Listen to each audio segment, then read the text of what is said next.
तो finally guys एक नया अपडेट मैं आपको देने जा रहा हूं डेली वेजेस के रिगार्डिंग। तो ये अपडेट आपके लिए बहुत ही ख़ास रहने वाला है। तो रिक्वेस्ट ये है कि चैनल पे नया है तो चैनल को ज़रूर से सब्सक्राइब कर देना। मेरे 10 के फॉलोअर्स 10 के सब्सक्राइबर्स कंप्लीट करवाने में मेरी हेल्प कीजिएगा। जिस तरह से मैं आपके लिए कंटिन्यूसली लड़ रहा हूँ सोशल मीडिया के ज़रिए, उसी तरह से आप भी मुझे हेल्प कीजिएगा ताकि मैं मोटिवेट रहूँ और आपके लिए कंटिन्यूसली आवाज़ उठाता रहूँगा।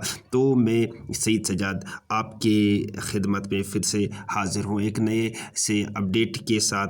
तो यहाँ पर मैं हर एक डेली वेजेस के रिगार्डिंग नई नई अपडेट्स देता रहता हूँ। जम्मू एंड कश्मीर के जितने भी डेली वेजर्स हैं उनको अपना हक मिलना चाहिए, जैसे कि मिनिमम वेज एक्ट और साथ ही साथ सैलरी इंक्रीज़ करना, इनको रेगुलराइज कर देना, और साथ ही साथ जितने भी बाकी डिपार्टमेंट्स के डेली वेजर्स है जैसे रहबरी खेल, रहबरी जंगलात, आयास, आंगनवाड़ी वर्कर्स, आशा वर्कर्स और पीडीडी, पीएचई और बाकी जितने भी जम्मू एंड कश्मीर के डेली वेजर्स से साथ साथ एसपीओज़ हमारे भाई बहनें हैं, उनके लिए मैं कंटिन्यूसली बोलता रहता हूं। तो यहां पर मैं आप सभी से रिक्वेस्ट करता हूं कि चैनल पे नया है तो चैनल को सब्सक्राइब ज़रूर कर देना। तो यहां पर ये अभी का नया अपडेट आपके लिए। देखिए, मुख्यमंत्री मुझे लगता है सीएम अब्दुल्ला साहब जो है 2025 में ही सरकार नहीं बनाई है। पहले कभी वो सरकार में थे ही नहीं। उनके सरकार के चलते लोग लगे ही नहीं।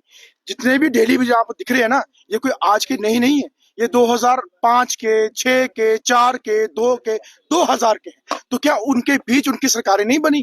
वो छोड़िए, ये झूठे जुमलेबाज लोग हैं, ऐसी बातें करेंगे। लेकिन असेंबली के अंदर जो तमाशा चल रहा है, जो आपस में लग रहे हैं कि बोल रहे हैं कि तूने क्या किया, मैंने क्या किया, उसको बिठाओ, उसको उठाओ, उसको खड़ा करो, ये जो तमाशा चल रहा है ना, ये तमाशा करना बंद कर दो। जम्मू कश्मीर की जनता काफी आपका तमाशा देख चुकी, काफी आपके ड्रामे देख चुकी। जम्मू कश्मीर की जनता के अंदर अब एक ही ऐलान है कि अगर हमारा काम करेंगे तो कुर्सी पे बैठना, वरना कुर्सी से उतार के घर आपको बिठाएंगे। ये हमारी जनता का ऐलान है। और आप लोग जम्मू और कश्मीर के अंदर प्रोटोकॉल के जो एंजॉय ले रहे हैं ना हमारे लोगों की वजह से, इनके वोट लेने के बाद सरकार में बैठे हैं और हमारे लोग आज परेशान है। और आज सकीना यतूई का बयान आता है कि हमने मैनिफेस्टो के अंदर जो वादे किए थे 80% पूरे कर चुके हैं। अरे वाह, शाबाश, ताड़ियां। कितनी झूठी बातें कही जा रही सामने सामने। इनके एमपी खुद नाराज हैं इनसे और बात करते हमने बड़ा कुछ कर लिया। अरे तमाशा करना बंद करो। जम्मू कश्मीर के लोगों को अंधेरे में रखना बंद करो। अगर हमारे जम्मू कश्मीर के लोगों के साथ इंसाफ नहीं किया डेली वेजेस के साथ, याद रखना, डेली वेजेस कोई भी हो, कैजुअल लेबर हो, नीड बेसिस हो, हमारे मिड डे मील कुक हो, आशा वर्कर्स हो, आंगनवाड़ी हो, माली कम चौकीदार, पीएचई वाले हो, हमारे पीडीडी के हो, तमाम। और सबसे पहले आग्रह करना चाहता हूं कि सारे एक यूनाइट होके एक साथ इकट्ठे हो जाएं। जैसे आज जो है अपना Jammu Kashmir casual United front हमारे साथ जो है आज खड़े हुए हैं संघर्ष समिति के साथ, ऐसे ही सबको न्योता देना चाहते हैं। जो टोलियां बना के अलग अलग बैठे हैं ना, वो टोलियां बनाते हैं और अलग अलग लोगों को गुमराह करते हैं और आते हैं जाते हैं, आते हैं जाते हैं, फाइनल कुछ नहीं होता। पर संघर्ष समिति ने जो है जो किया वो करके भी दिखाया। चाहे वो एजुकेशन की बात हो, चाहे हमारी वो मालिकम चौकीदार की बात हो, चाहे हमारे सीपीडब्ल्यू अपना वर्कर की बात हो, किया, मुकम्मल किया उनके साथ। और आने वाले दिनों में जैसे हमारे साथ भाई साहब जुड़े हैं, तनवीर जी जुड़े हैं, हम इतनी बड़ी लड़ाई जम्मू कश्मीर के अंदर लड़ने जा रहे हैं कि जो अंदाजा सरकार को भी नहीं होगा। और जम्मू कश्मीर के अंदर जिस दिन दरबार मूव होगा, उनका स्वागत एक बहुत ही अलग तरीके से होगा। वो चाहे सीएम साहब की कोठी के बाहर हो, चाहे सेक्रेटरी के बाहर हो, जब तक हमारा हक हमें नहीं मिलेगा, हम चुप के नहीं बैठेंगे ना, आराम से बैठेंगे। और घरों से बाहर में तमाम तो भाइयों ये को आपने सनी चीफ साहब का ऐलान सुना है, उनकी बात सुनी है। तो उनका कहना यही है कि जम्मू एंड कश्मीर के जितने भी डेली वेजर्स चाहे वो किसी भी महकमे से ताल्लुक़ रखते हो, हम उनको हक दिला के ही रहेंगे।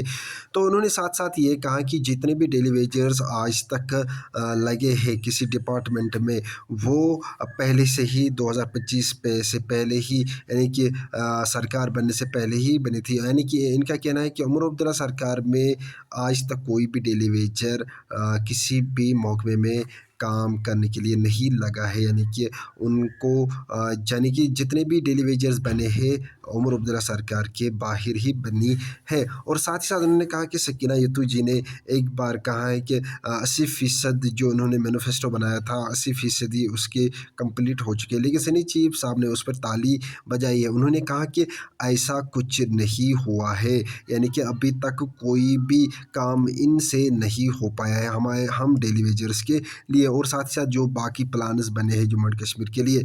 तो यहाँ पर मैं आपको बताऊँगा कि जम्मू एंड कश्मीर के जितने भी डेली वेजर्स से, चाहे वो किसी भी डिपार्टमेंट से ताल्लुक़ रखते हैं, उनको अपना हक मिलना चाहिए। उनको इसके साथ साथ एसबीएम वालों के लिए भी एक बात मैं कहना चाहता हूँ, उनको भी अपना हक मिलना चाहिए। हमें एक कंटिन्यूसली एक बहन कंटिन्यूसली मैसेज करती है, टेक्स्ट करती है, तो उनका कहना है कि एसबीएम वालों को आज तक कोई भी उनकी बात नहीं हुई है, तो उनके साथ भी रियायत होनी चाहिए, उनके साथ भी इंसाफ होना चाहिए। तो यहाँ पर मैं सरकार से रिक्वेस्ट करता हूँ, एसबीएम वालों के साथ भी आप यानी कि उनके साथ भी इंसाफ होना चाहिए, उनके साथ इंसाफ कीजिएगा। तो ये उमर अब्दुल्ला सरकार से मैं रिक्वेस्ट करता हूँ, एलजी साहब से रिक्वेस्ट करता हूँ, जम्मू एंड कश्मीर की सरकार से रिक्वेस्ट करता हूँ। बाकी आप तमाम भाई बहनों से मैं रिक्वेस्ट करता हूँ, गुजारिश करता हूँ कि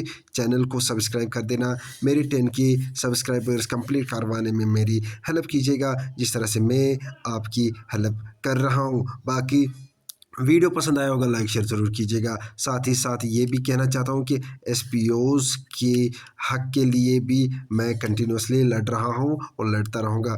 thank you very much, have a nice day.